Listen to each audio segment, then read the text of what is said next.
Hi everyone, I'm Shaylin here with Reedsy. Today we're going to be talking about common novel mistakes that writers make in their novel openings. The novel opening is such an important part of your book, especially if you're going into the querying or submission trenches. A weak novel opening means that an agent or editor probably won't read the rest of the book. And the same thing is true when your book is published. If the reader isn't engaged by the first chapter, then there's a strong likelihood they won't read the rest. Think about if you were at a bookstore flipping through the first pages of some different books.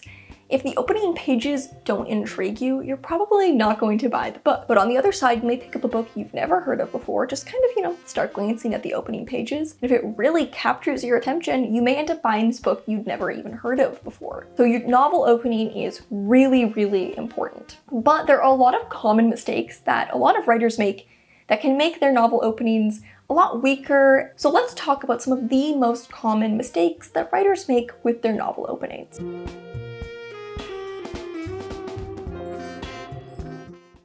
Number one may be the most common, and it's starting too early. It is really, really common to start too early in the story. You have this long, kind of mundane or, period of information or nothing really happens. And then maybe the story actually begins several chapters in. Now, where exactly you need to start the story depends on the book. Some books can begin right at the inciting incident. Others may need more context before that inciting incident. But in general, you want to begin as close to the inciting incident as possible. A good way to think about it is the more specific the inciting incident is to the character, the more context you may need beforehand. If the inciting incident is something that we don't really need to know anything about the character in order to understand why it's important and why it's impactful, we don't really need any context beforehand. If the inciting incident of your story is that a zombie apocalypse begins, and the main character wakes up to their spouse having been turned into a zombie and attacking them, we don't need any context for why this is an inciting incident, because this would dramatically affect and change anyone's life. But if the inciting incident is more specific to the character, it's something that is a change to this character's life, but specifically this character, we may need more context to understand it. Let's say you're writing a fantasy novel where your protagonist is a young maiden from a village, and the inciting incident is that a mysterious and magical lord from a distant land comes into town and proposes marriage to her. Now, this is obviously a huge change in anyone's life, assuming she says yes, but in this case, it's actually the context of her life that makes this important. If we understand that her family is struggling and it's on her to save the family, this is something that provides really important context to why this is now an important journey for her. It's about saving her family. If we don't know that it's about saving her family, and we don't understand the context and the stakes surrounding her family and why she's the only one who can save them, we don't really understand why this is such an important journey specifically for her. Which leads to the second point. A really common mistake when starting too early is too much mundanity. It's a really common impulse to feel like we have to really show the details of the character's life before we get into the story.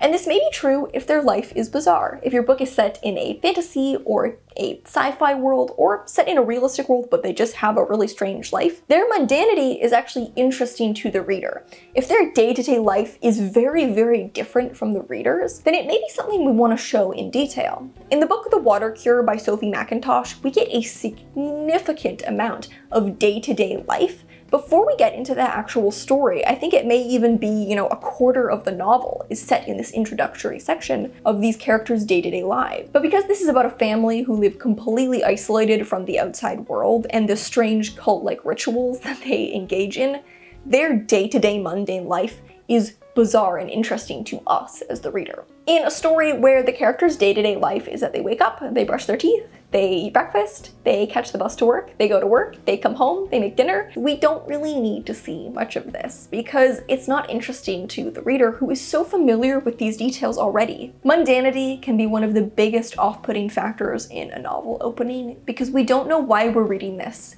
If this is just a regular person's life and there's nothing interesting happening, then why are we seeing it on the page? Begin the story where it gets interesting instead, and we can fill in the gaps of their life at that point. But if the character's mundane existence is interesting, then we may want a little more of it. This is why we often have longer beginnings in fantasy or sci-fi, because the characters live in another world. Their day-to-day mundane life is interesting. but in a realistic contemporary book, it's often not. The next common mistake is front-loading the book with too much information. There's a really common impulse as writers to feel like we need to get all of the information on the page as soon as possible. Everything we know about the characters, we need to get it on the page. All the backstory, every single thing about them. This is not true. You have the whole book to share all this information. It doesn't all need to be in chapter 1. This can be especially troublesome in books with heavy world building, where we not only have a ton of information about the characters we want to introduce, but a ton of information about the world. But again, you have the whole book to establish all this information. You don't need to put it all right at the beginning. You can still definitely share information, and you should be willing to share information in the early chapters. But you don't need to share all of it. Pace the information throughout the story rather than feeling like all of it has to be crammed into the opening act or even opening chapter. Share information as it becomes needed and as it becomes relevant, rather than feeling like you need to set the stage with every possible piece of information in your book. The next common mistake is not having a clear inciting incident. An inciting incident is basically the event that begins the story. I like to think of it as the event that tips the dominoes. Without an inciting incident, the story hasn't begun. But with an inciting incident, we're now propelled into a story. Even though this is really common and foundational writing advice, a lot of new writers kind of have the impulse to not have an inciting incident because they feel like the character's daily life is story in and of itself. It's very, very rare that a story can function without an inciting incident. Not to say it can't be done, because almost anything can be done, but it's very, very uncommon. Especially if you're a new writer, you should aim to have a clear inciting incident in your story, because it's very difficult to write a book and a compelling book without one. The next common mistake is not creating a strong presence to the character. One of your best hooks right at the start of the book is the character's presence and voice. Voice is an omnipresent aspect of a piece. Everything in the story is told through the words of the story, and so everything is told through voice. So if you have a strong voice, it's almost like a freebie as a hook, right?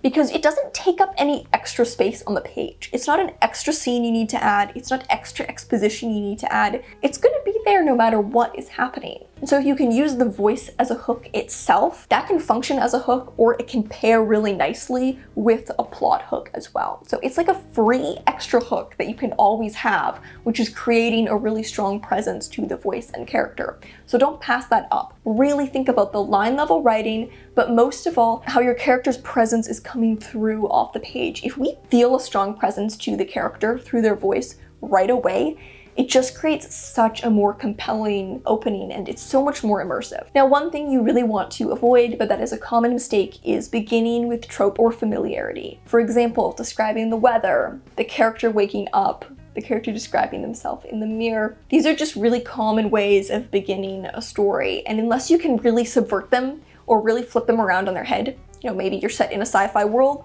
where the weather is super, super bizarre and we're having this kind of special celestial storm that's really important. That might be an interesting way of subverting expectations. Your character wakes up, but they wake up in a really bizarre scenario that they don't know how they got there. Again, you could maybe be subverting that trope. But using these tropes in their most familiar applications, to be honest, just don't give anything to the reader. These things just don't really provide anything of interest. Everyone wakes up in the morning and the weather is just kind of a basic small talk topic. That isn't the best way to start a book. How you start the book is how you set the foundation for the story. It's your best chance to grab the reader's attention and then keep it through the rest of the story. Starting with something familiar or bland like the weather simply doesn't do that, and then you have to do even more work to get the reader's attention because you haven't begun with something engaging. And the final really common mistake is not beginning in reality. For example, beginning in a dream or a flashback or a memory. This isn't the reality of the story, and so a really, really common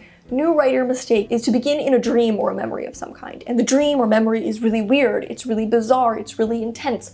We're engaged, and then it ends, and the character wakes up, and then we kind of have that boring, tropey waking up beginning, and the reader feels a little cheated because they were pulled into a really interesting situation and then told that actually it wasn't real. Beginning with a dream or memory of some kind is not a very strong beginning, it just makes the reader feel cheated. You want to begin in the reality of your story, and if you want to include dreams or memories, they can come later. So those are some of the most common writing mistakes for novel openings. Mastering the novel opening is such an important skill. to grab your reader's attention and keep them reading. If you have a weak opening followed by a strong story, the reader may not get to that strong story because the opening was weak.